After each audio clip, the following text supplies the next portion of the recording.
religious coercion turns violent. Muslim man brutally attacked in India.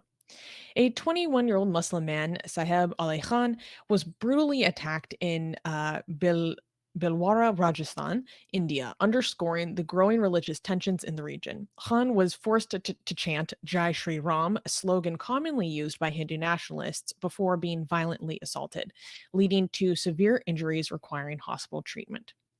Recalling the horrifying incident, Han said, I was going about my business, heading to buy milk from a nearby shop, when Mukesh Gujjar and four of his accomplices suddenly stopped me. They abused me and forced me to chant Jai Shri Ram.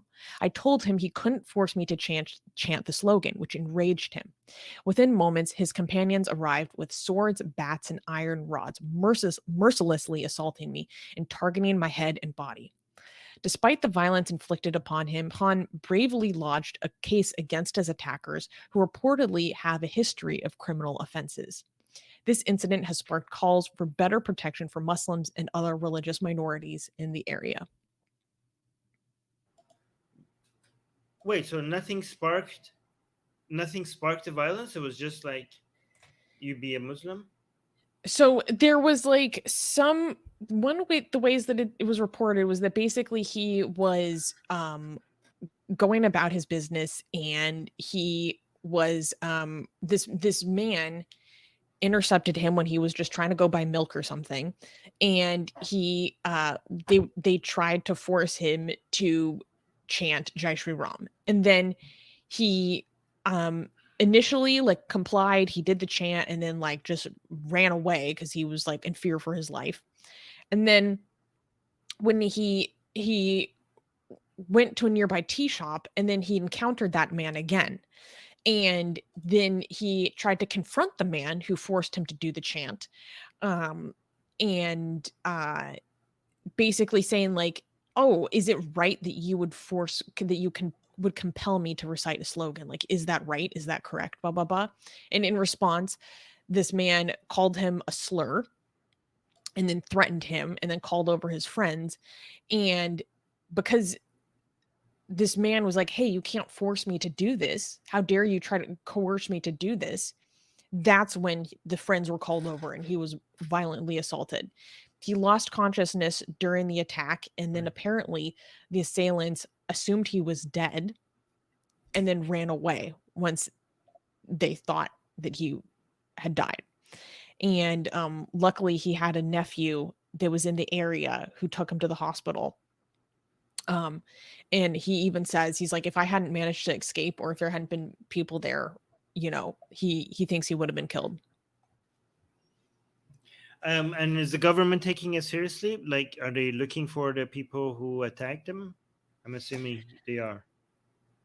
All I know is that he has filed a case against them, with the Mhm. local police. And oh yes, at least at least two people have been arrested in the case so far. And yeah, he has a lawyer that's involved in pressing charges. Yes.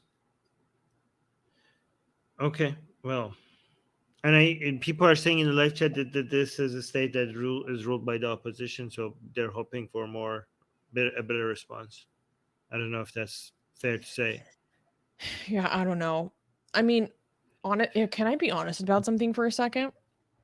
When Go I on. was preparing and covering this news, I realized that I've become like desensitized to this kinds of attack in India. Yeah. And it's horrible. I don't like it. To be like, oh yeah, it doesn't even phase me that someone was like that a Muslim man was like beaten within an inch of his life because he doesn't want to chant a Hindu religious slogan. It shouldn't I shouldn't be desensitized towards that. I don't like that feeling. That's a horrible standard. And I don't like that that's my standard for India right now. I hate that. Yeah. So here's something that some people might be tempted to do and compare it with an Islamic country which is a lot worse, right? And we do know that, for example, in Pakistan, this would be a lot worse, for example, right? It Oh is yeah. a lot worse. But that is missing the point. Um, Constantly pointing at countries that have it worse than India is going to be used as a way to to dismiss this as a problem worth attacking or worth standing against. Like, uh, countries don't get better by comparing themselves to how bad other countries are. Countries get better by comparing themselves to how good they could be. And India is going is moving towards becoming a superpower, a global superpower, right? Um, Economically, and nothing can stop that. Not even this religious extremism. India will become a economic superpower. But imagine how much more it could be because India has this potential. This divide in in society, this religious extremism, this conservatism, is going to as to take away a lot of, and I think, like, I don't know if people will understand what I'm talking about, because it seems too economical. And if I say what I'm trying to say, a lot of people might think that I'm dismissing this one individual's life, right? But there is so much more at stake than what you're seeing here. Because as bad as this attack is, the level of instability, the level of political chaos, the level of hatred within the community, the level of lawlessness, the level of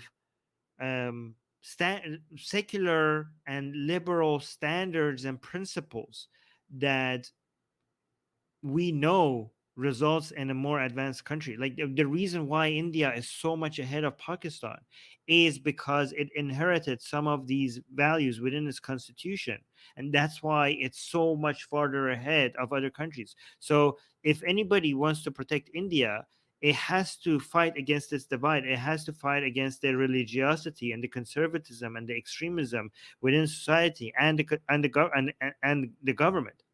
Because, and I think it's going to be so hard for people to understand what they're losing, because India is going to grow no matter what.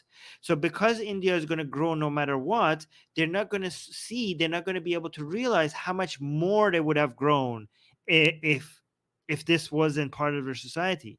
And they're not going to notice the opportunity cost. There's two things that is going to make many Indians not know the actual cost of these values and these principles spreading in their society. One, the fact that India is going to grow no matter what, and two, because they always have Islamic countries to compare themselves with, and they're going to look better compared to those Islamic countries. Compared And to the their neighbors, opportunity, it's not a hard competition. yes, and because of this false analogy, because of this um, lack of perspective, and not understanding how opportunity cost works, there's going to be a lot more lives ruined, a lot more people die because of nutrition, pollution, healthcare, than this one individual being violently beaten. Like, the costs are astronomically higher than what's visible to the eye. I, do you understand what I'm saying? This is so hard for people to grasp, because people just see what's on the news. People just see one person was beaten up and they think, oh, that's the cause. That is not the actual cause. That is just the tip of the iceberg of what the cost actually is to society. Um, yeah, do you think? But we should keep reporting. It is important. I know, but I just want to mention. Yeah, that's what I'm saying.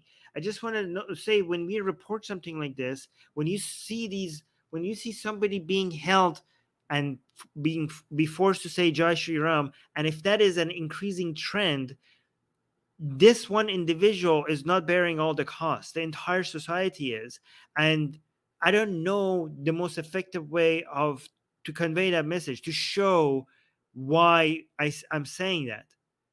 and how big of a crime this is to India for people who think that in defense of India they're whitewashing this.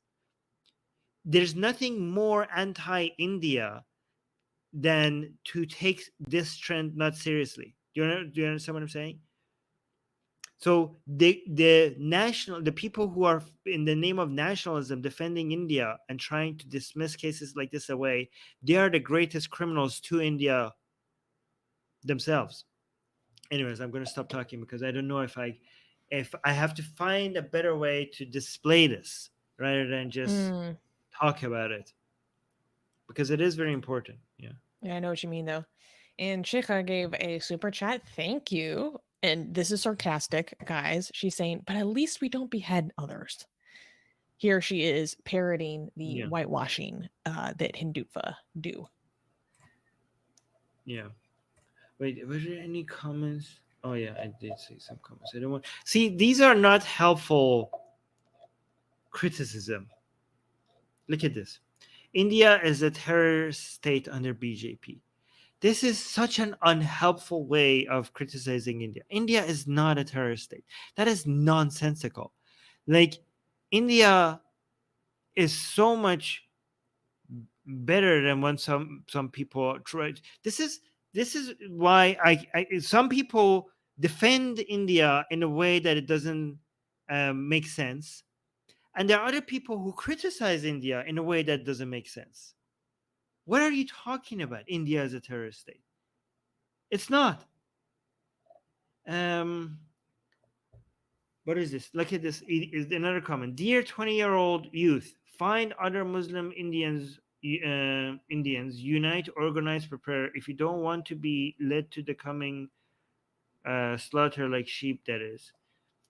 So I don't know what to make of this, because another this is also putting people against other people. Like, why do you have to? Why does this have to become so tribal? Why can't people rely on their police? This is thing under the security of their own government, rather than making this a Muslim versus Hindu thing. This is a dangerous trend, and it's only increasing. And the cost associated with this is going to increase as India increases, because of the potential there that is not being met.